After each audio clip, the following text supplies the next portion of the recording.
Fresh water is any naturally occurring liquid or frozen water containing low concentration of dissolved salt and other total dissolved solid. The original source of almost all fresh water is precipitation from the atmosphere in the form of mist, rain, and snow. Freshwater ecosystems are important because they provide us water for drinking, energy and transportation, recreation activity like boating and fishing, many jobs like fishermen and researchers.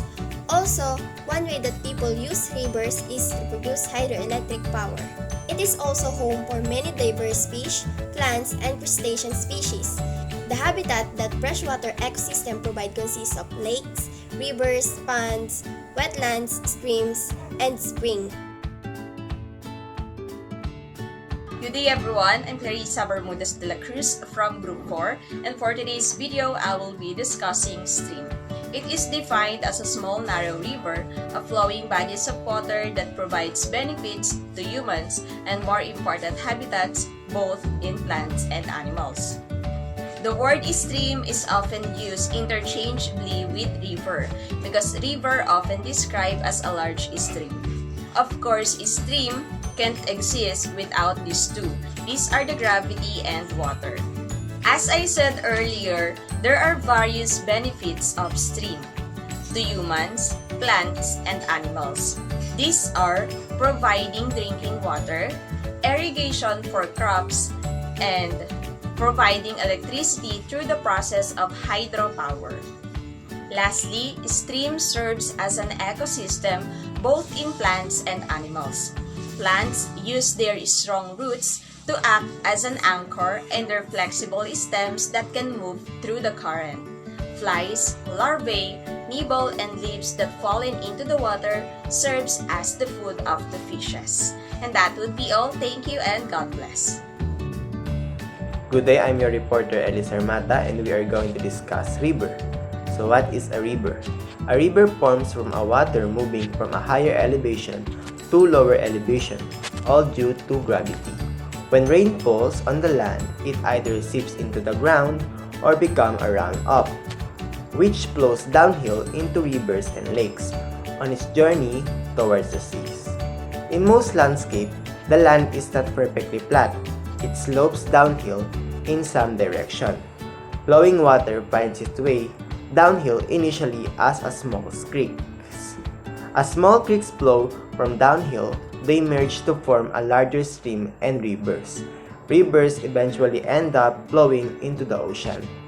If water flows to a place that is surrounded by a higher land on all sides, a lake will form. If people, on the other hand, have built a dam to hinder a river flow, the lake that forms is a reservoir. Also, rivers are part of a hydrological cycle. Water generally collects in a river from precipitation through a drainage basin, from surface runoff and other sources such as groundwater, recharge springs, and the release of stored water in natural ice and snowpacks. Examples are glaciers. Now we are going to discuss fun facts about rivers. First, a river is a large stream of fresh water. The beginning of the river is called the head, while the end of the river is known as the mouth. Second, the current describes how fast and powerful the river is. Rivers that have a lot of water and a steep decline can be very fast. Third, rivers change over time. Flood may make them larger, droughts cause them to shrink or dry up. People and animals change them too. People build dams, as do beavers. Rivers can carve out canyons in the landscape. The Grand Canyon in Arizona was carved by a roaring river. The longest river in the world is Nile in Africa. The Amazon River in South America carries the most water. Good day everyone, this is Princess Nicole Lugod from BSED 2D. So today I will be going to discuss to you the inland wetland. So first, what is inland? So inland refers to a location that is distant from the coast or towards the center of a country. So inland areas, lakes, and locations are those that are not on the coast but rather in or near the center of the country. So a wetland is a unique environment that is continually or intermittently flooded by water, where oxygen-free processes predominate periodically. Inland wetlands include marshes and wet meadows, so dominated by herbaceous plants, swamps, dominated by shrubs, and wooded swamps, also dominated by trees. So the quantity of water present and the timing of its presence in part determine the functions of wetland and its role in the environment. So most of the scientists consider swamps, marshes, and bogs to be the three major kinds of wetlands. A swamp is a wetland permanently saturated with water and dominant or dominated by trees. So some examples of inland wetlands are freshwater swamps and marshes, floodplains, so peatland, lakes, and rivers. Good day everyone, I am Jocelle Mendosa from BSED 2D. Now we're going to discuss about wetland. So first, what is wetland? A wetland is an area of land that is saturated with water throughout the year or just during certain seasons. Wetlands include swamps, marshes, bogs, and fens. They are important to us as they remove pollution, recharge groundwater supplies, control floods, and provide home for plants and animals. There are 4 types of wetlands. First is marshes. Marshes are wetlands that are always inundated rather than just during the summer. They can be fresh water or salt water, and amount of water in the marsh can be changed with the seasons. The second one is the swamps. Swamps are home to variety of animals like snakes, bobcat, alligators, and beaver.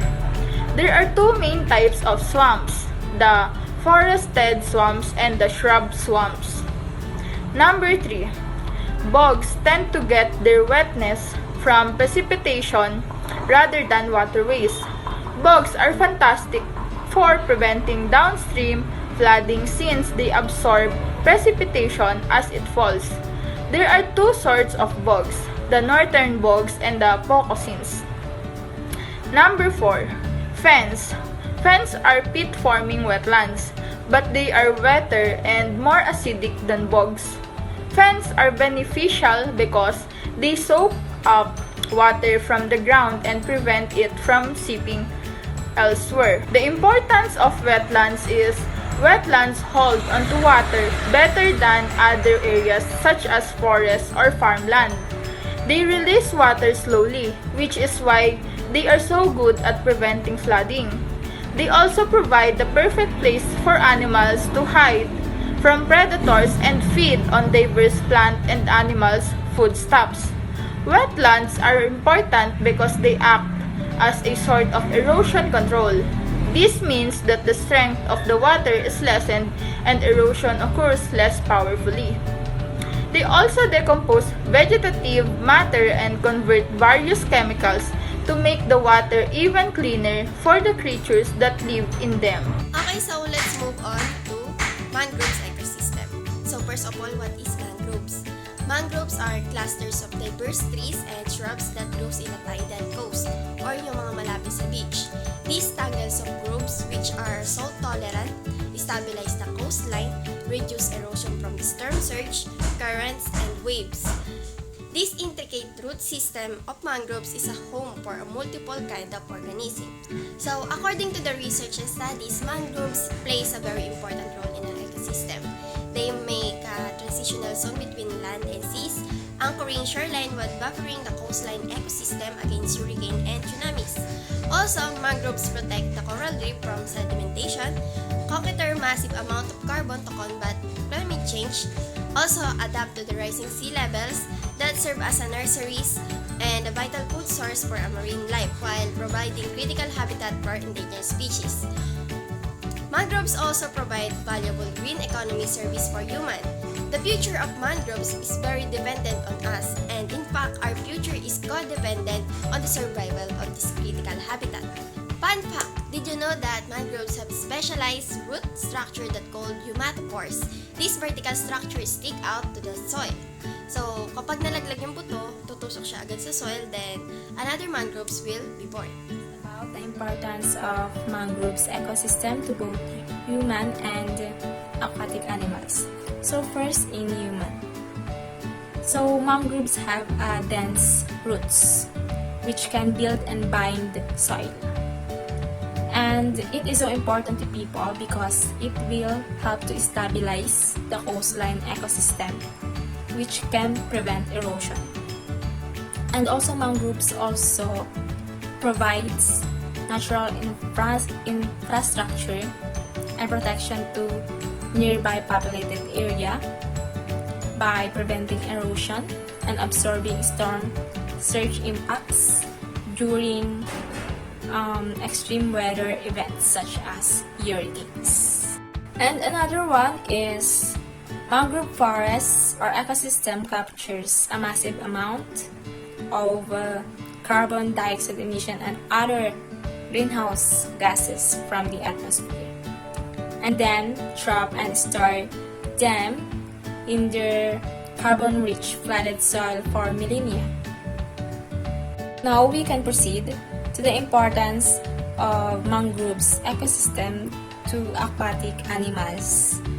Mangroves forest or ecosystem is important because it provides habitat for the animals.